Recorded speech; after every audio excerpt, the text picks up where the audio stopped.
Thank you very much.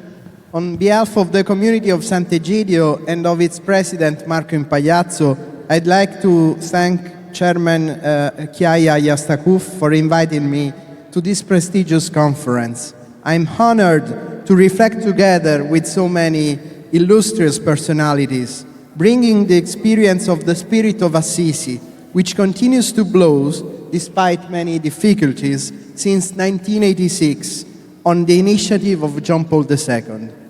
Our meeting starts from a concrete question: how to de-weaponize, how to disarm the hearts and the minds of the people. It's an important question because it places the urgency of words and thoughts of peace back in the center. Interest in peace must be resurrected, while instead war is too easily accepted as an unavoidable reality. Peace will not be achieved through rituals of diplomacy alone. In order to build it, we must start again from situation of war, without accepting them with resignation, even if they must be faced with realism. Citizens like us of countries in peace can do a lot using their possibility of pressure and communication. The sociologist Bauman wrote, "The dense network of interdependencies makes us all objectively responsible for the suffering of others. All of us, exponents of these different religions, are called to act both at a global and a local level. This has a great value in urban suburbs and in the fragmented reality of the society, where bonds often die. The death of the neighbor occurs there, as an Italian scholar has said. It is increasingly necessary to recreate a human and community fabric in conflictual and fragmented societies and suburbs.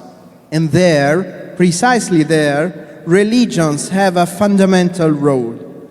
Faced with the horror of the resumption of the Israeli-Palestinian conflict, but also of the other conflicts in Ukraine, in Yemen, in Afghanistan, and in so many other places, it is urgent to ask ourselves, what to do? What can I do?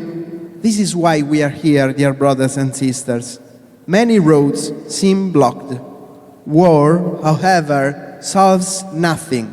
We cannot live as if the other side were destined to disappear. This is the thought of the extremists of the two camps, but it is a terrible utopia. After 75 years of war, we must note the futility of further clashes in the Holy Land, which only produce hatred and suffering. The Abraham Accords, which seemed like a real possibility, turned out to be incomplete.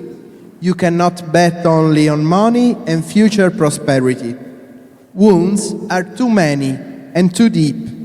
Something more is needed to vocalize the feelings of injustice and fear of both parties there as a premise for a new meeting. In globalization, in fact, we have placed too much trust in the material aspect of life, believing that it may solve almost everything. We need a different culture then. We need the audacity of peace. Great powers must find the courage to imagine peace, looking beyond the obstacles of the present and beyond tense or cooled relationship. We, as men and women of religion, have the power of the powerless.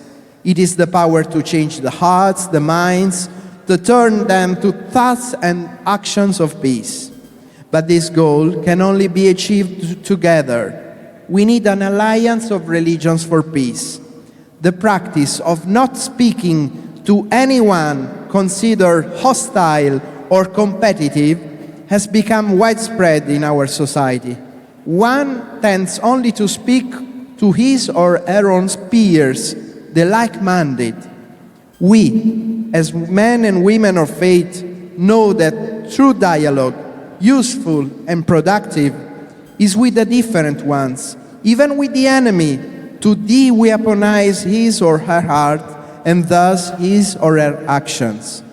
It takes boldness today to find a consensus on peace and stability. Otherwise, there be a future of repeated wars. The path to peace is complex, and it will be difficult to reach the necessary compromises.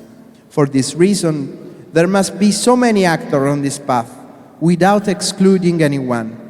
Thus, Pope Francis and great Imam Thayyeb encouraged us in the document of human fraternity, I quote, to remain rooted in the values of peace, to defend the values of mutual understanding, human fraternity, and harmonious coexistence, to re-establish wisdom, justice, and love, end quote.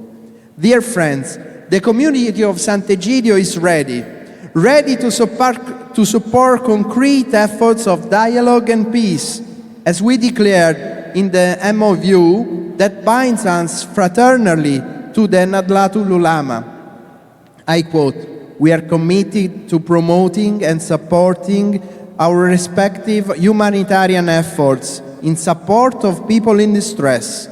These efforts shall address the needs of the most vulnerable members of society impacted by armed conflicts," end quote. And as believers of different religions, we are not afraid. We are not afraid to use the most powerful weapon of all, that is prayer, which can move mountains of hatred and violence so that peace can shine again. Thank you.